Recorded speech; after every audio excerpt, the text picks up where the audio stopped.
ప్రియమైన సోదర సోదరులారా, ఉదయకాలంలో మన వాక్య ధ్యానం నిమిత్తము మత్తయి సువార్త 21వ అధ్యాయము. మత్తయి సువార్త 21వ అధ్యాయము.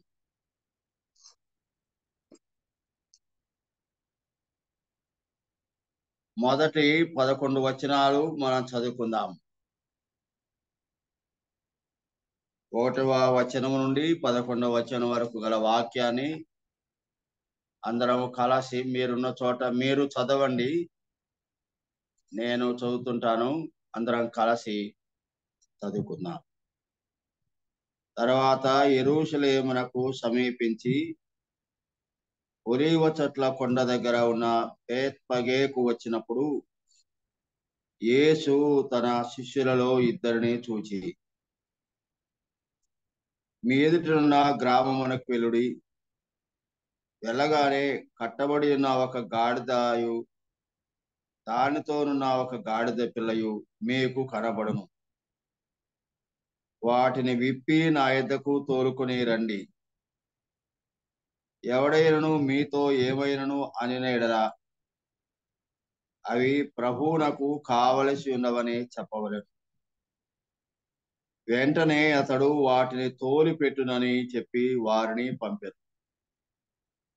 ప్రవక్త వలన చెప్పబడినది నెరవేరినట్లు ఇది జరిగెను. అదేమనగా, ఇదిగో నీ రాజు సాత్వికుడై గాడిదను భారవాహక పశువు పిల్లైన చిన్న గాడిదను ఎక్కి నీ యొద్దకు వచ్చుచున్నాడని సీయోను కుమారుతో చెప్పాను. చెప్పుడి అనున్నది.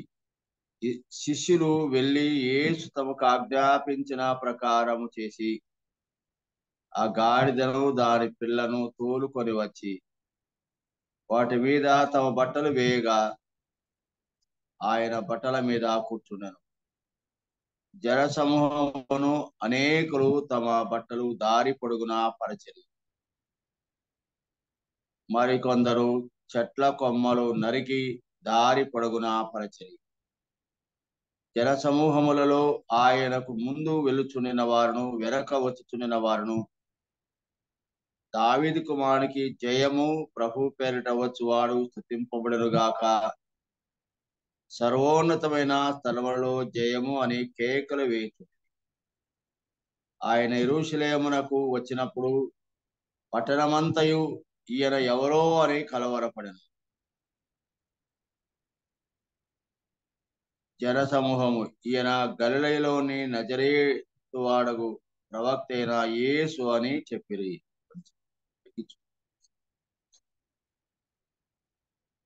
ప్రియమైన సోదర సోదరులారా,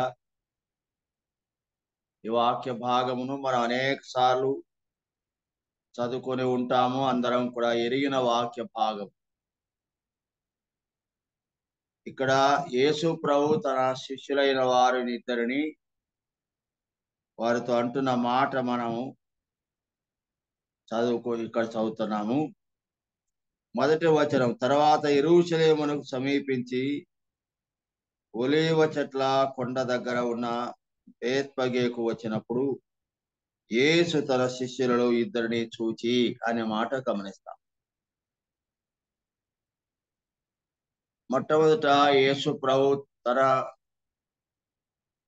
సేవ నిమిత్తము, తనతో కూడా సేవా పరిచర్య చేయ నిమిత్తము, సువార్త నిమిత్తము కొందరిని శిష్యులను ఏర్పాటు చేసుకున్నాడు. మొదట ఏర్పరచుకున్న శిష్యులు 12 మంది శిష్యులైన వారు.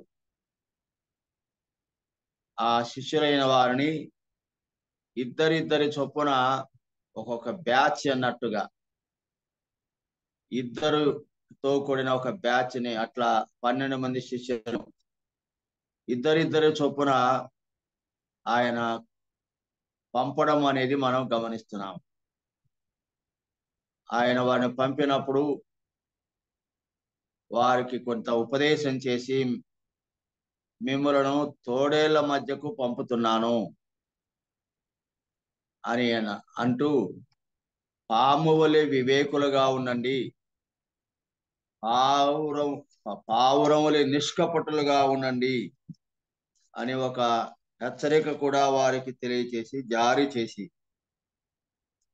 ప్రజల మధ్యకు ఆయన శిష్యులను పంపినట్లు మనం చూడగలం. ఇద్దరిద్దరిని అనే మాట మనం చదువుతున్నాము. అలా చెప్పినప్పుడు ఆయన ఏ కుటుంబంలో మీరు ప్రవేశిస్తారో మొట్టమొదట ఆ ఇంటికి శుభము అని చెప్పండి అన్నాడు. మనము ప్రభు యొక్క పనిని చేయవలసిన వారిగా ఏ ఒక్కరమో పని చేయట అన్నది కాకుండా ప్రభు యొక్క శిష్యులముగా కొంతమంది, ఇంకా విస్తారమైన సమూహము అనే మాట కనబడదు, కానీ కేవలం 12 మంది శిష్య సమూహము, కోర్ గ్రూప్ అని అంటారు. ఆ మొట్టమొదట 12 మంది శిష్యులను తాను ఏర్పరుచుకున్న వారు.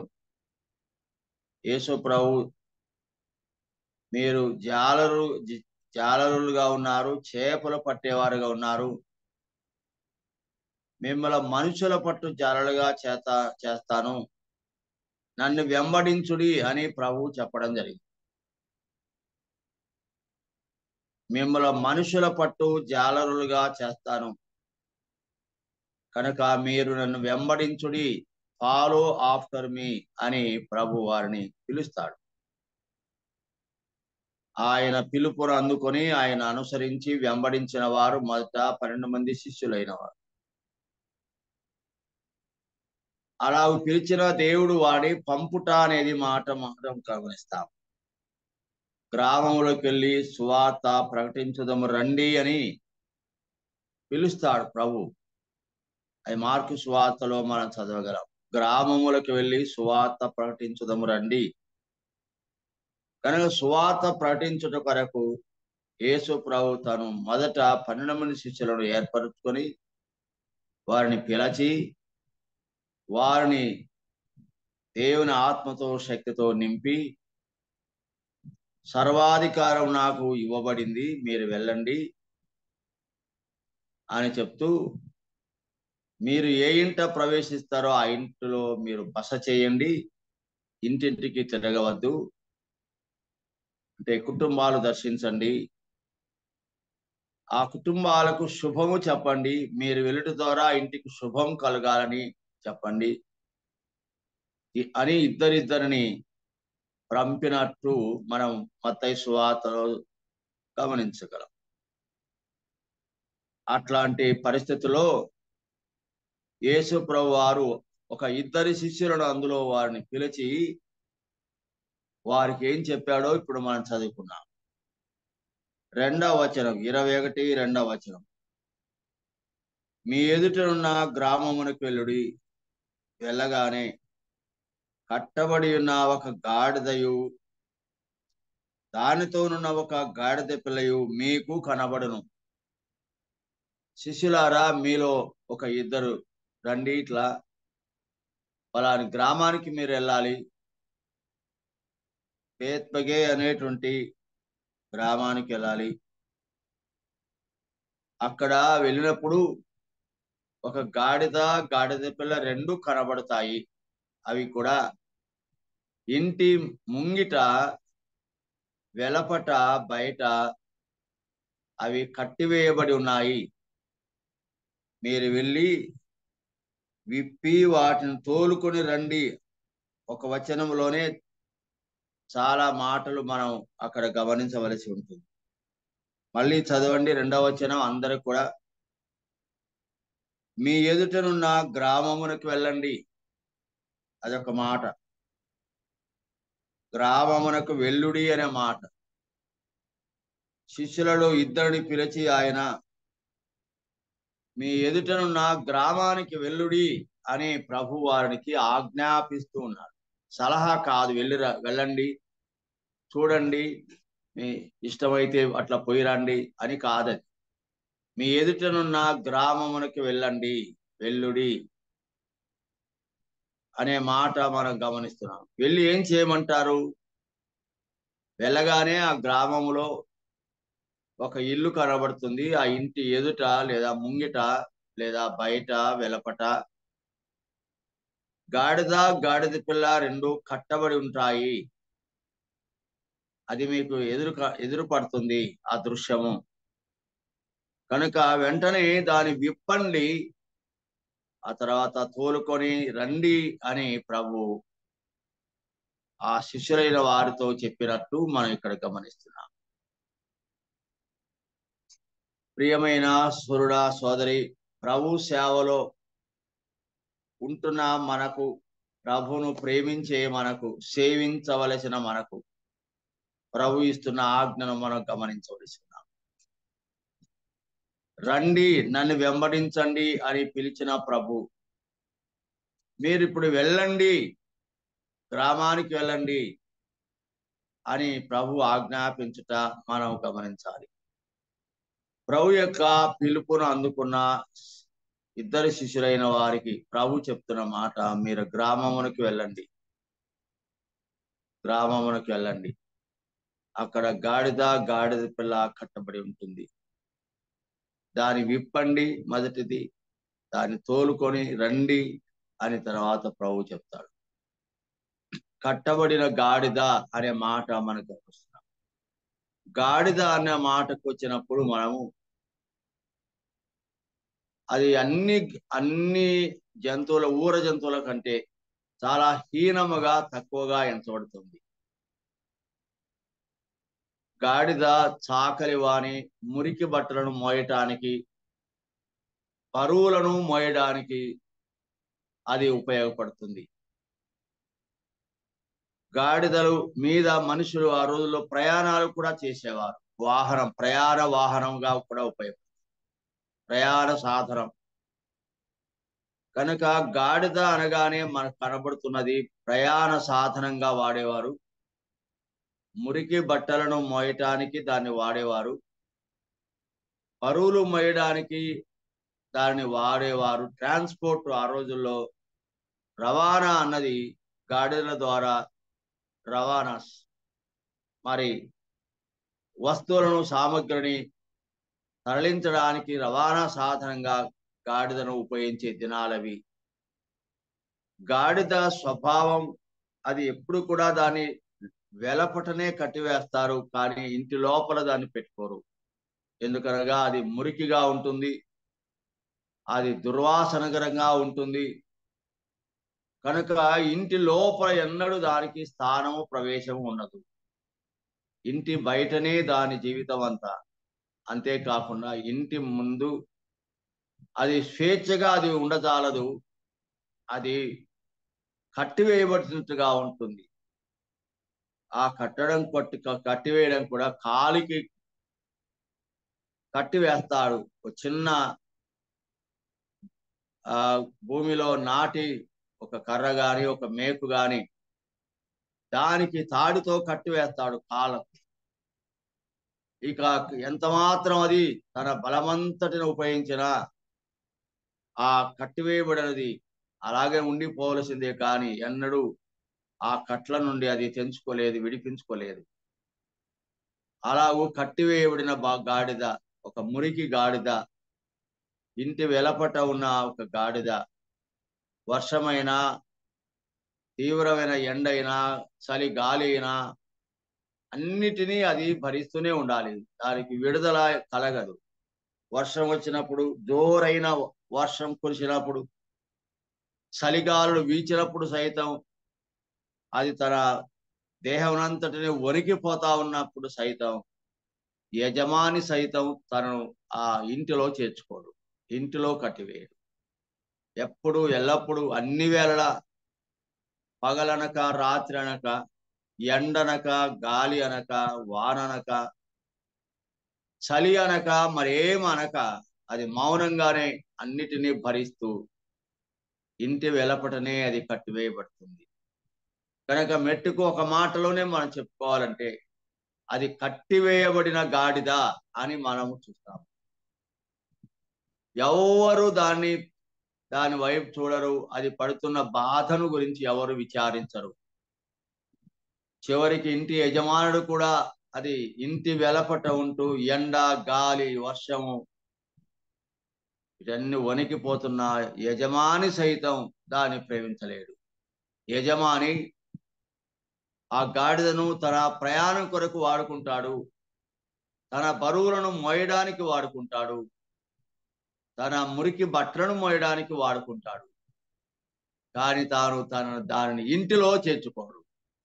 చూడండి, ఒక గాడిద యొక్క జీవితం ఎంత దుర్భరముగా, హీనముగా, తృణీకరించబడి, త్రోసివేయబడి, వెలపట ఉన్నట్టుగా ఉంటుందో ఈ ఆ ఆ దృశ్యాన్ని మన కళ్ళ ఎదుట కట్టినట్టుగా ప్రభు చూపిస్తున్నాడు. ఎందుకు ఈ విషయాన్ని మనం బైబిల్లో చదవగలము అన్నప్పుడు, ఈ సంఘటనను లేదా ఈ దృశ్యాన్ని దేవుడు ఉద్దేశపూర్వకంగానే ఈ యొక్క పవిత్ర గ్రంథంలో గ్రంథస్థం చేయడం అనేది జరిగింది. ఇది ఇంతగా చెప్పుకోదగిన విషయం అంటారా? ఇంతగా చదవలసిన విషయం అంటారా? దీని గురించి ఇంత ఆలోచించవలసినదిగా ఉంటుందంటారా? అవును. దీని గురించి చదవలసిన అవసరత, దాని గురించి ఆలోచించవలసిన అవసరత, ఇందులో నుండి మానవునికి గొప్ప పాఠము అన్నది కనబడుట వాస్తవం.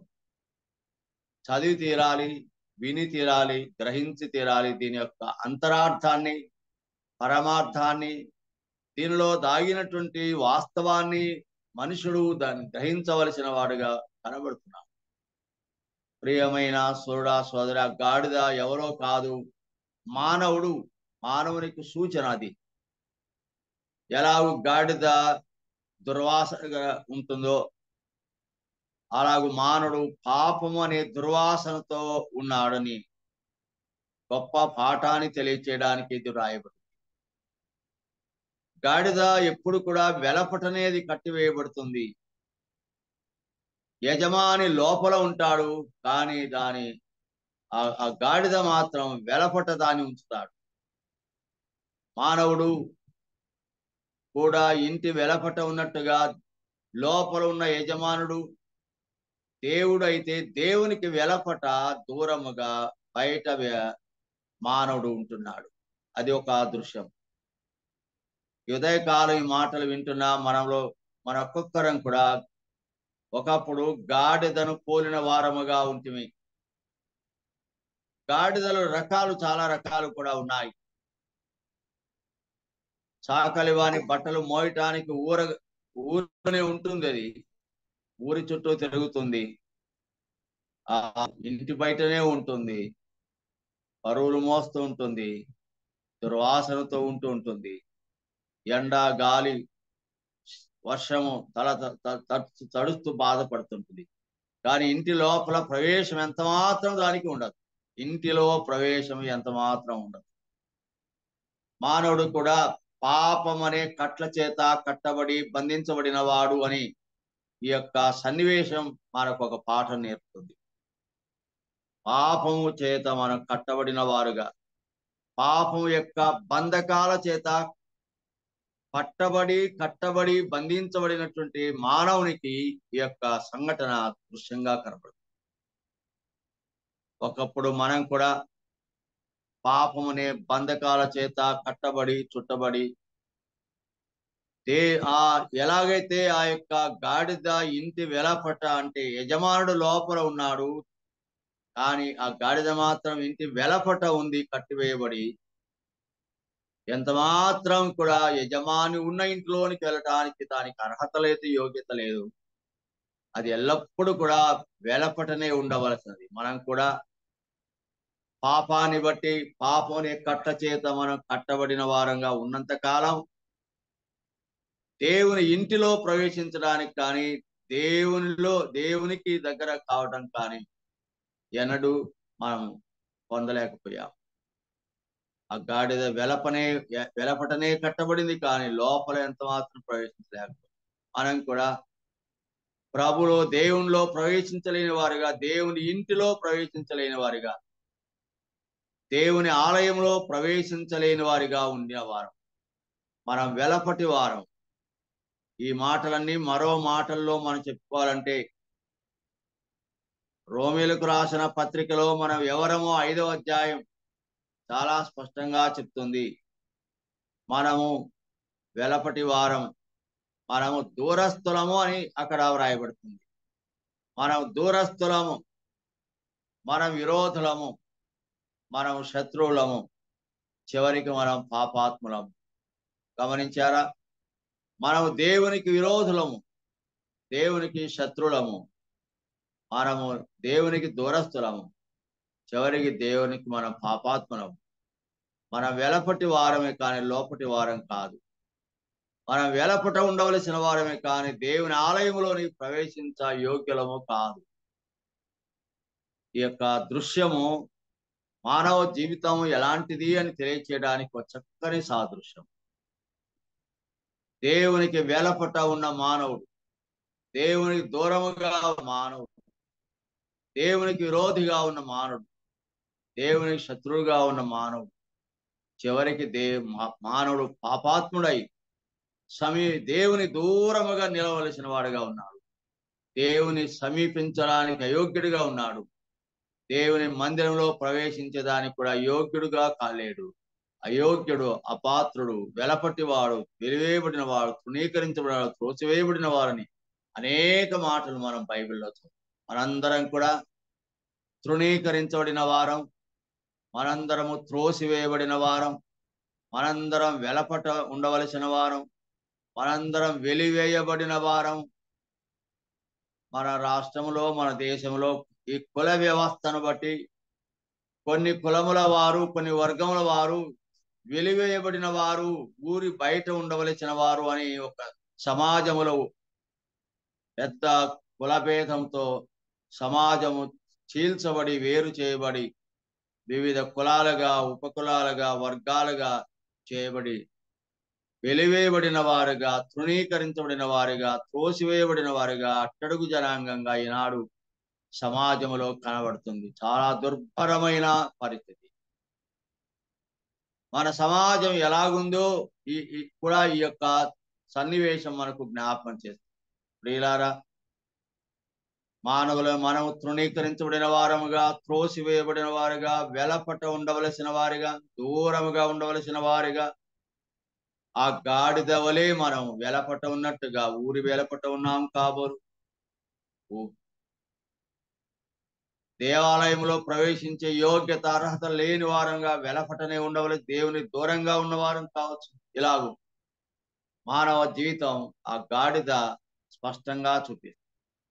అయితే వినండి, 3వ వచనానికి 2వ వచనంలో యేసు ప్రభువారు తన 2 శిష్యులను పంపుతూ అన్న మాట, మీ ఎదుటనున్న గ్రామమునకెళ్ళుడి, వెళ్ళగానే కట్టబడిన ఒక గాడిదయు దానితోనున్న ఒక గాడిద పిల్లయు మీకు గాడిద కనబడుతుంది, దానితో పాటు మరొక గాడిద పిల్ల కూడా కనబడుతుంది. ఏంటి? తల్లి అయిన గాడిద, పిల్ల అయిన గాడిద రెండు వెలపటే ఉన్నాయి. ఈ రోజుల్లో మానవుడు తండ్రి అయినా, పెద్దవారైనా, వయసు వచ్చిన వారైనా, చిన్న పిల్లలైనా, బాలురైనా, బాలికలైనా, యవనస్తులైనా అందరూ కూడా వెలపటనే ఉన్నారు. అందరూ కూడా కట్టివేయబడినారు. అందరూ కూడా పాపం అనే బంధకముల చేత బంధించబడి ఇంటి వెలపటనే ఎండలో, గాలిలో, వర్షములో, తీవ్రమైన చలిగాలుల్లో వణికిపోతూ గడగడలాడుతున్నట్టుగా మానవ జీవితం ఉన్నట్టు మనకు అర్థమవుతుంది. అయితే యేసు ప్రభువారు కనికరించి శిష్యులైన వారిని పంపి, మీ ఎదుటున్న గ్రామానికి వెళ్ళండి, అక్కడ గాడిద పిల్ల కట్టబడి ఉన్నాయి, వాటి అవస్థ దురవస్థగా ఉంది, ఎండకెండుతున్నాయి, చలిగాలికి వణికిపోతున్నాయి, వర్షానికి తడుస్తూ తల వంచుకొని ఉన్నాయి, చలిగాలు చేత అది వణికిపోతుంది, ఎండ చేత కాలిపోతున్నాయి అని శిష్యులను పంపినట్టు మనం చూస్తాం. అలా అయితే యేసు ప్రభువారు ఆ గాడిద పిల్ల ఎడల ఎంతటి ప్రేమానురాగాలు కలిగి ఉన్నాడు, ఎంత అఫెక్షనేటెడ్ గా ఉన్నాడో, వాటిని విడుదల చేయాలి అనేటువంటి ఎంత భారముతో యేసు ప్రభువారు ఉన్నాడు. చూడండి, ఈనాడు మానవుని యేసు ప్రభు ఎలా ప్రేమిస్తున్నాడు, ఎవరిని ప్రేమిస్తున్నాడు అన్నప్పుడు పాపం బంధకాలు ఉండే మానవుని ప్రేమిస్తున్నాడు. తృణీకరించబడిన మానవుని ప్రేమిస్తున్నాడు. త్రోసివేయబడిన మానవుని ప్రేమిస్తున్నాడు. దేవుని మందిరములో, దేవుని ఆలయానికి రానటువంటి అయోగ్యులను, అభాగ్యులను, దౌర్భాగ్యులను దేవుడు యేసు ప్రభు ప్రేమిస్తున్నాడు. వారి పట్ల దేవుడు చూపుతున్న ప్రేమ అపారమైనది. ఆయన ప్రేమ చేత నాశన గోతిలో ఉన్న వారిని ఆయన విడిపించడానికి ఇష్టపడుతున్నాడు. ఆ గాడిద పిల్లవు నీవే కావచ్చు. అలాగూ విప్పండి మీరు మొదట దాని కట్ల నుండి దాన్ని విప్పండి. ఏమైనా సోదరి, నీవు ఏ కట్టు చేత కట్టబడి ఉన్నావో ఒక్కసారి గమనించు. దేని చేత నువ్వు కట్టబడి ఉన్నావో ఒక్కసారి గమనించు. ఏ పాపం ద్వారా నువ్వు కట్టబడినావో, బంధించబడ్డావో ఒకసారి గమనించు. అయితే నిన్ను విడిపించాలని యేసు ప్రభు కోరుతున్నాడు.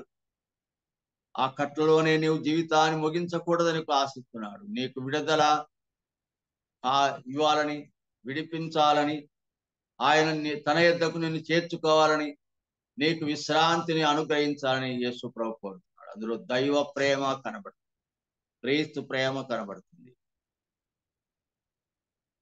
అలా విప్పుట మాత్రం కాదు, దాన్ని తోలుకొని రండి, నా యొద్దకు తోలుకొని రండి అని యేసు ప్రభు తన శిష్యులను పంపుతాడు. ఏం చేశారు వారు? మరొక మాట 3వ వచనం చూడండి.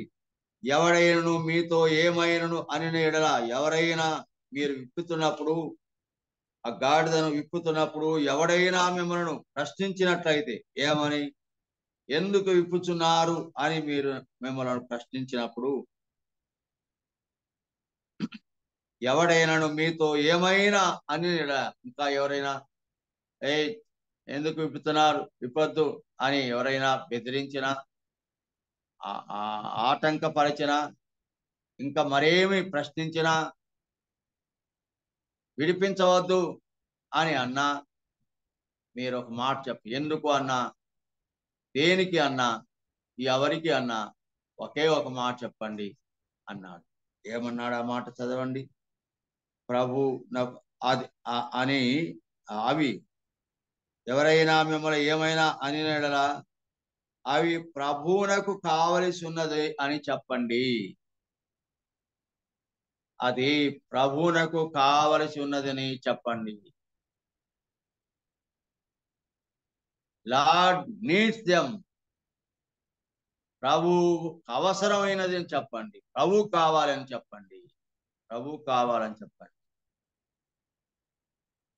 ఎంత చక్కని మాట ఇది. అది ప్రభువునకు కావలసి ఉన్నదని మీరు చెప్పండి. ప్రియమైన సోదరుడా, సోదరి, యేసు ప్రభు వారు ఏమి కోరుకుంటున్నాడు, దేనిని కోరుకుంటున్నాడు, ఎటువంటి దాన్ని కోరుకుంటున్నారు మనం గమనించినప్పుడు, కట్టివేయబడిన గాడిదను, ఇంటి వెలపట ఉన్న గాడిదను,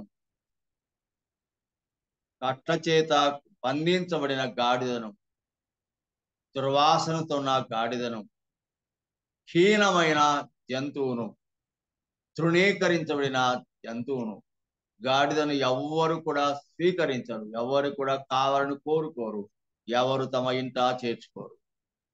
అది తృణీకరించబడింది, ఏహ్యమైనది, త్రోసివేయబడింది, అసహించుకోదగింది, వెలపట కట్టవేయబడింది. అలా అయితే ప్రియమైన వారులారా, మానవుడు ఆ గాడిద, చెడిపోయిన మానవుని, పాపాత్మైన మానవుని, దుర్వాసనతో ఉన్న మానవుని, పాపం అనే కట్టతో, బంధకాలతో బంధించబడిన మానవుని నిటారుగా చూపిస్తా ఉంది. గాడిద ఈక్వల్ మనుషుడు అని మనం రాయవచ్చు. మ్యాథమెటికల్ టర్మ్స్ లో ఇలాగ మనం చెప్పవచ్చు. గాడిద ఈక్వల్ మ్యాన్, మనిషి. గాడిద, donkey equal man, man equal donkey. Nothing more. అంతకంటే శ్రేష్ఠుడేం కాదు మానవుడు. మానవుడు గాడిదతో సమానము.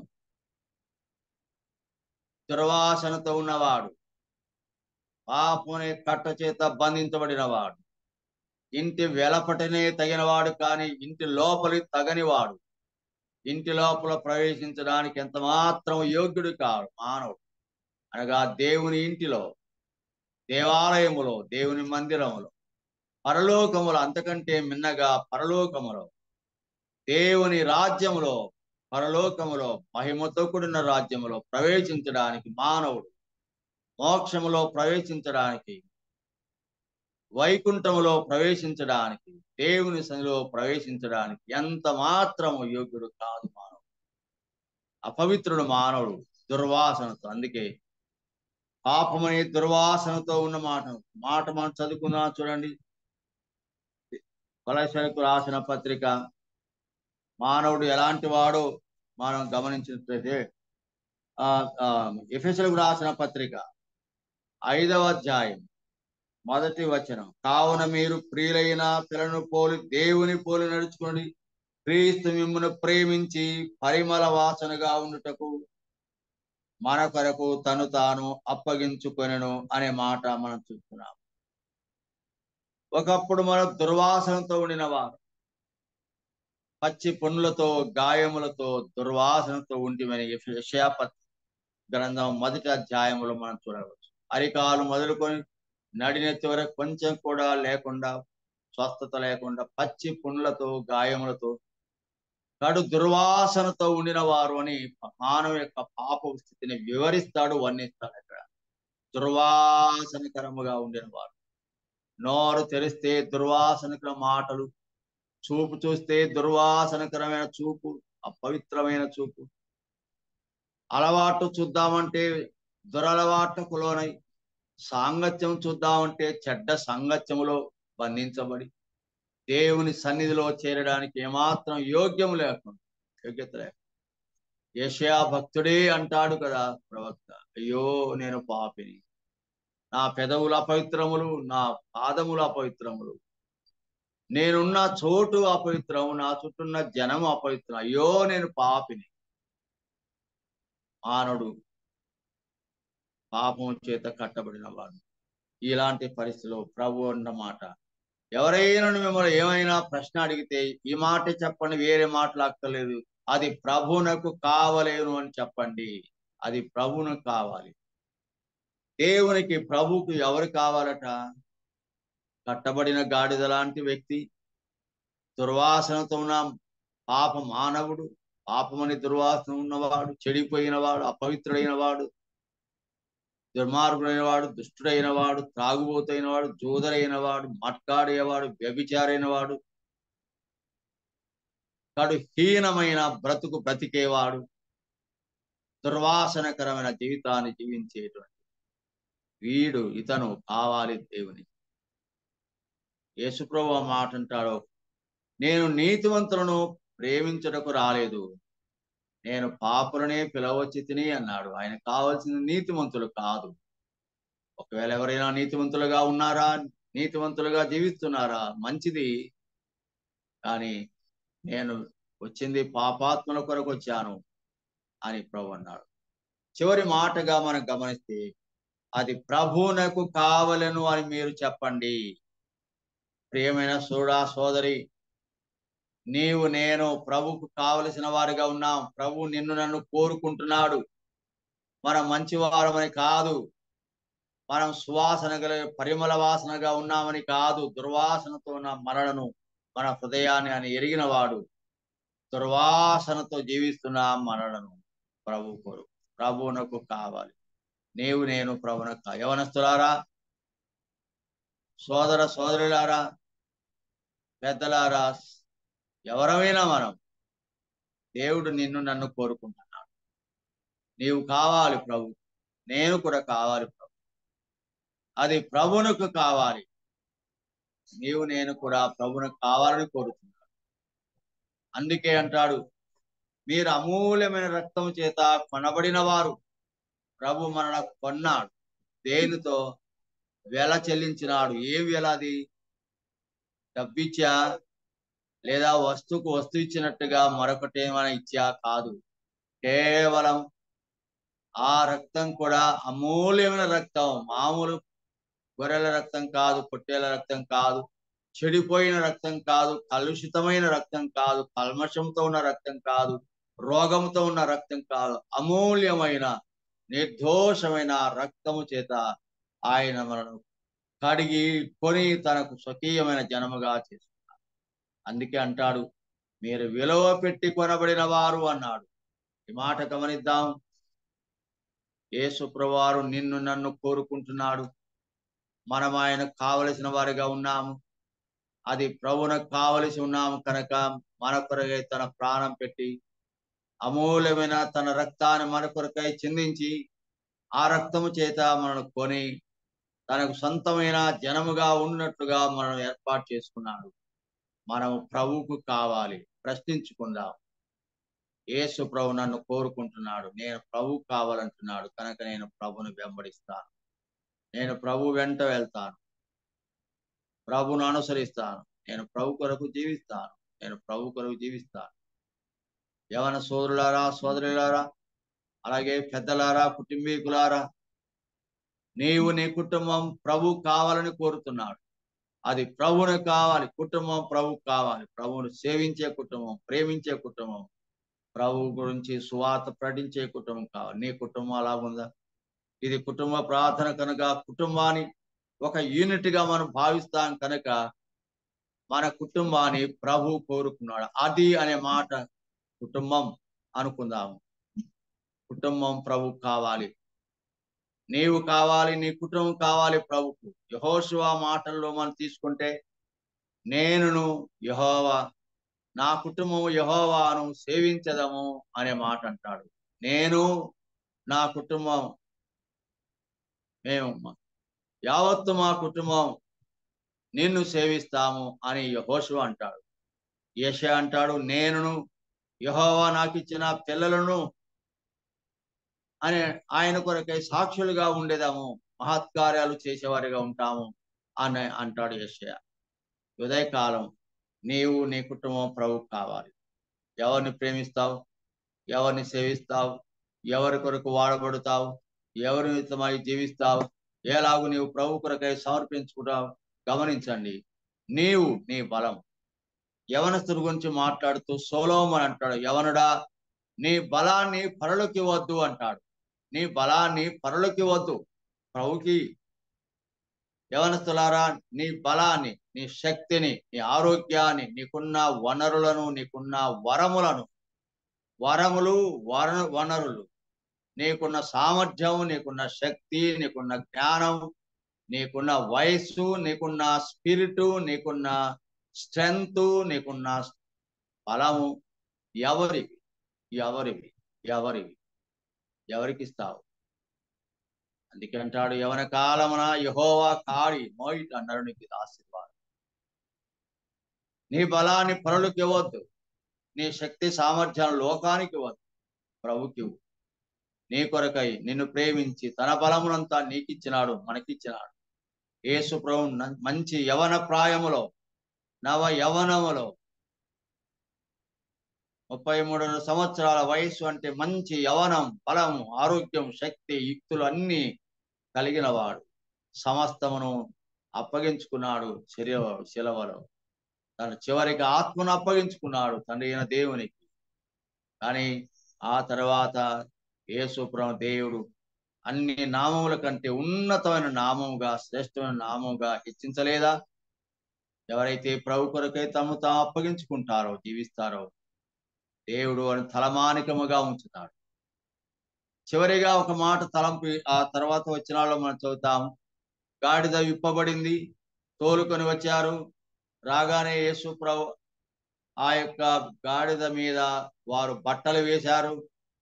గాడిద మీద యేసు ప్రభు కూర్చున్నాడు. ఇక ప్రయాణం చేస్తా ఉన్నారు. ఇదిగో యెరూషలేమునికి వెళ్తున్నారు. ఆ జనులందరూ కూడా ఎదురెక్కి వచ్చారు. దారి పొడవునా మరి బట్టలు పరిచారు, అంటే కార్పెట్స్ వేశారు. ప్రక్కన చెట్ల కొమ్మలు నరికి తోరణాలు కట్టినారు. చెట్ల కొమ్మలు పచ్చని చెట్ల కొమ్మలను కట్టినారు. ఊరేగింపుగా యేసు ప్రభు యెరూషలేములో ప్రవేశించారు. ఒక గాడిద, ఒక దుర్వాసనకరమైనది, ఒక ఏహ్యమైనది, తృణీకరించబడింది, వెలపట ఉంచబడిన హీనమైన గాడిద ప్రసిద్ధి చెందిన పరిశుద్ధమైన దేవుని పట్టణమైన యెరూషలేములో దానికి గొప్ప ఘనమైన ఆహ్వానం. గాడిద తనంతట తానే యెరూషలేములో ప్రవేశించగలదా? నిషిద్ధమైన ఏ జంతువు యెరూషలేములో ప్రవేశించబడదు. కానీ ఈరోజు అదే యెరూషలేములో, పరిశుద్ధ పట్టణం యెరూషలేములో గాడిదకు ఘనమైన ఆహ్వానం దొరికింది. గంభీరమైన ధ్వనుల మధ్యన జై జై యేసుక్రీస్తు అని పలుకుతున్న ఆ జయధ్వనుల మధ్యన గాడిద యెరూషలేములో ప్రవేశించింది. యేసు ప్రభు ప్రవేశించవలసినది అది. యేసు ప్రభు దాని మీద కూర్చున్నప్పుడు ఆయనతో సమానమైన అర్హతను పొంది, ఆయనతో సమానమైన గౌరవాన్ని, ఘనతను పొంది అది యెరూషలేములో ప్రవేశించింది అని మనం చూస్తున్నాం. యేసు ప్రభువును వెంబడించేవారు ప్రభుతో కూడా పరలోకములో ఆయనతో కూడా ఉండి ఆయన పొందుచున్న మహిమను మనం కూడా పొందగలం ప్రియులారా. పరలోకపు యెరూషలేములో ఆయనతో పాటు సదాకాలం మనం కూడా ఉండగలం. ఆయన పొందుచున్నటువంటి ఘనత, మహిమ మనం కూడా పరలోకంలో పొందగలం. ఇలాంటి ఘనమైన ప్రవేశం, ఘనమైన ఆహ్వానం, ఘనమైన గౌరవం, ఘనమైన కీర్తిని ఆ గాడిద ప్రభుతో కూడా పొంది. ఎంత ఘనత! ప్రభును మోసేటువంటి గాడిద ఎంత గౌరవాన్ని పొందిందో చూడండి. ఉదయకాలం మనం కూడా గాడిద లాంటి వారమే.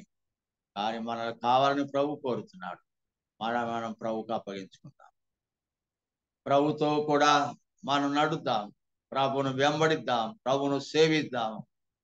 మనం కూడా గాడిదను విప్పే అనుభవానికి వద్దాం. ఇతరులను ఏ పాప బంధకాలు, త్రాగుడు, చూదము, మట్క, వ్యభిచారము, అక్రమము, దౌర్జన్యము, దోపిడీలకు గురి అయి మోసకరమైన జీవితంలో జీవిస్తున్నటువంటి వాడు మనం ఎట్లయినా సరే విప్పి తోలుకొని వచ్చే ఒక సేవా భారముతో మనం ముందుకు సాగడం చాలా అవసరం. అలా చేయటకు ప్రభు మనకు సాయం చేయనుగాక.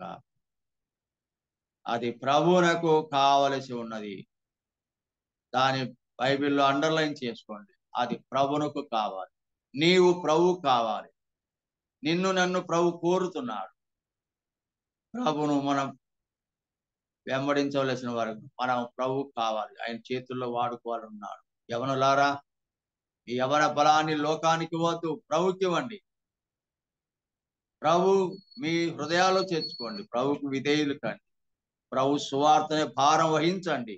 యవన కాలంలో ప్రభు ఆత్మల కొరకై జీవించండి. రండి, తోలుకొని రండి. యవన ప్రాయంలోని టాలెంట్స్ అన్ని మీకు ఇవ్వబడిన వరాలు, శక్తి, సామర్థ్యాలు, జ్ఞానము, విద్య, మరేమైనా సరే మనుషులను సంపాదించేటువంటి వరాన్ని పొందండి. అలా చేయుటకు ప్రభు మిమ్మల్ని ప్రోత్సహించునుగా. ప్రార్థన చేయండి.